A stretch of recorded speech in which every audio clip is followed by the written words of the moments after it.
Un jour, j'aurai une série comme ça avec épisode 1, 2, 3, 4, voilà, en noir et blanc, avec marqué dans l'épisode précédent une musique épique. Mais en attendant, j'ai pas de précédent. Il y a pas si longtemps que ça, j'ai commencé une série qui décrivait un petit peu ma 6ème. Voilà, j'avais dit qu'en 4 épisodes, on décrirait chaque année au collège. Aujourd'hui, on est parti pour l'épisode 2, qui va se nommer ma 5ème.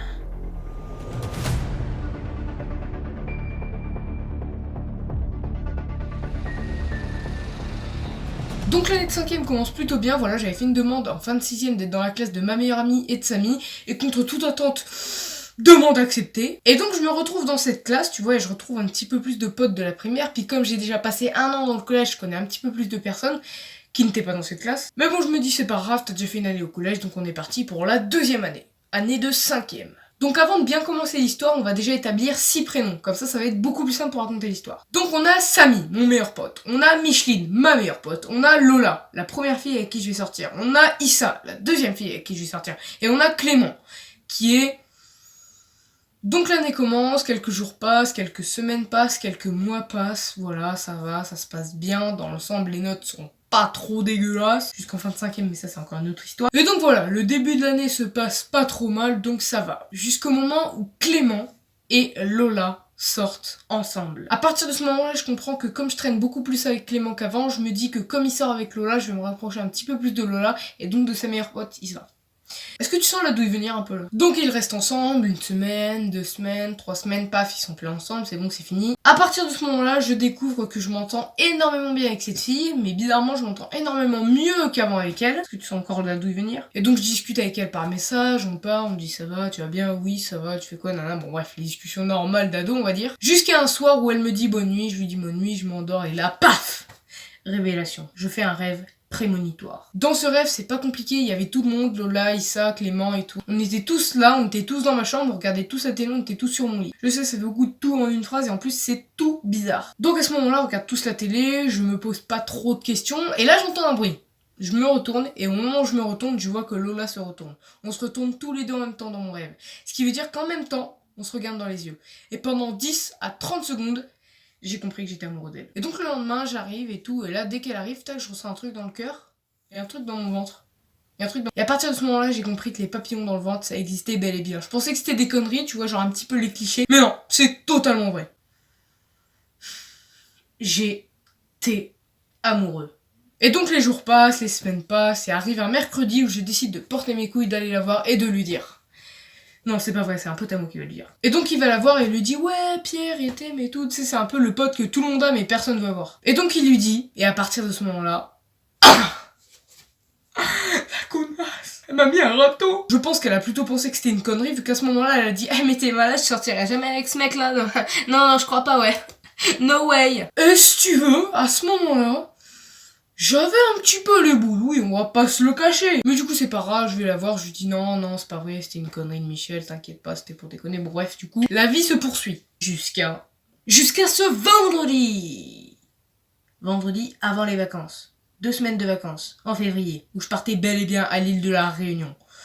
Ouh. Je décide d'aller lui dire en face, c'est parti, c'est pas vrai, c'est encore une fois un pote comme moi qui va lui dire du Pierre et t'aime, et là cette fois je valide, je dis oui, c'est vrai, I love you so much. But, I don't assume, quoi. Donc elle me dit, ok, je vais réfléchir. Oui, putain, c'est bon ça, c'est bon ça. Ça faisait des semaines et des semaines qu'on arrêtait pas de se parler, et là ça y est, enfin, je vais réussir à sortir avec elle, yes. Ah, parce que t'as cru. Il a cru. Mais n'importe quoi, t'es un ouf. Moi, ma mère et mes grands-parents, on va à l'île de la Réunion, on prend l'avion, on s'envoie des messages en attendant, et je lui dis c'est bon, t'as réfléchi, elle me dit non, attends, je te dirai à la fin des vacances, je dis ok, c'est pas grave, ça a été les 2 semaines les plus longues de toute ma vie. Tous les soirs, je dis bien tous les soirs, je parlais 3 à 5 heures avec elle. 3 à 5 heures avec elle. Fais le calcul. On commençait à parler vers 18h. On arrêtait vers 23h. Il y a 3 heures de décalage de la France à l'île de la Réunion.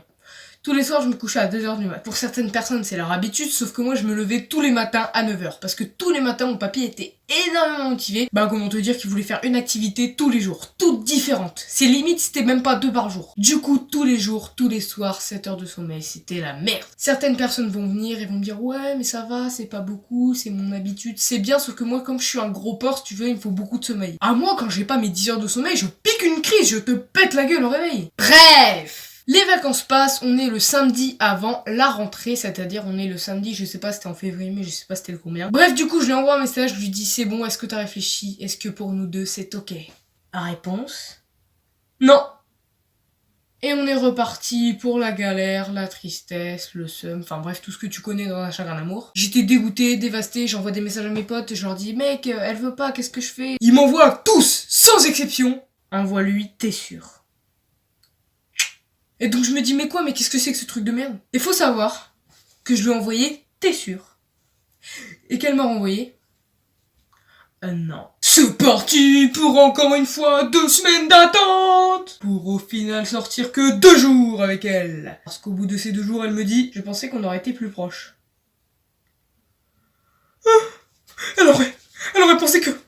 Ça, vous l'aurez compris, j'ai un petit peu le seum. Donc à partir de ce moment-là, c'est parti, embrouille, grosse catastrophe et tout. Mes meilleurs potes, ils vont me défendre, ils disent ouais, ça se fait pas ce que t'as fait à Pierre, tu l'as jamais aimé et tout. Ça part en grosse baston, grosse histoire, 2 mois se passent avant que ça passe. Donc 2 mois se passent avant que sa meilleure amie Issa vienne me voir et me dise bon, j'ai discuté avec Aline et j'ai fait le bilan de 3 mecs et tu vas me dire ce que t'en penses. Je lui dis ouais, ok, t'inquiète pas de problème. Elle me dit le premier c'est lui, mais il m'aime pas trop, il y a eu beaucoup d'embrouilles avec lui, donc c'est mort. Le deuxième,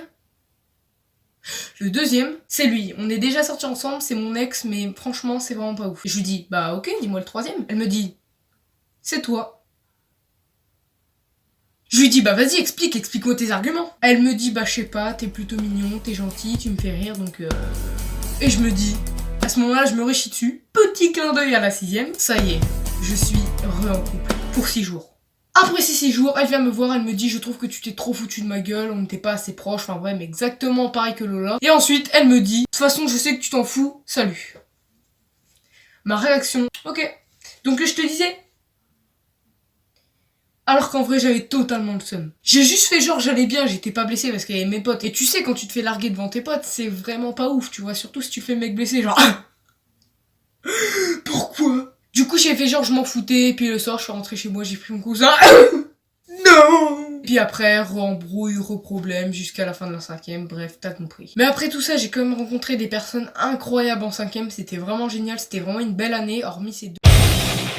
Oh non, faut pas exister, je vais avoir des problèmes. Mais sinon, à part ça, c'était quand même une belle année. J'ai rencontré plein de personnes totalement gentilles et adorables. Notamment cette personne, que j'ai rencontrée en français, qui va très certainement se reconnaître. En gros, si tu veux, c'est le début de l'année, on se met tous à la place qu'on veut, donc c'est nickel. Sauf pour la prof de français. Elle, tu lui fais pas, c'est organisation, organisation, organisation. Et travail. Du coup, elle nous met tous dans l'ordre alphabétique. Et je rencontre un mec, plutôt sympa, plutôt grand. Et donc, par pur hasard, son nom de famille et mon nom de famille sont collés dans l'ordre alphabétique. Et on arrive en français, on commence le cours et tout, je le regarde, je lui dis ça va, tu vas bien. Je vois qu'il est plutôt tendu et timide, ou alors c'est juste que... Donc je commence à discuter avec lui et tout, je vois il se marre, je me dis bon, c'est bon. Et puis au fil de l'année, les semaines passent, les mois passent et tout, je suis de plus en plus pote avec ce mec jusqu'à en être meilleur pote. Et vraiment, c'était... totalement cool parce qu'il connaissait énormément bien Lola, ce qui fait que c'était totalement lié. Ça veut dire que tous mes potes ou toutes les personnes que j'ai rencontrées sont toutes, d'une façon ou d'une autre, mêlées à mes histoires de cœur. J'ai l'impression de faire un TikTok. Bon, sur ce, c'est la fin de cette vidéo. J'espère qu'elle t'a plu. Si c'est le cas, n'hésitez pas à liker, commenter, partager. J'espère que cette série vous plaît et que vous avez hâte de voir le 3e et dernier épisode de la série qui s'appelle Rama 4ème. Je sais quel épisode ma 3e, mais je vais attendre un petit peu avant de vous le raconter. Certains savent pourquoi, d'autres non. Je te dirai pas. Et donc sur ce, je vous dis à bientôt. Peace!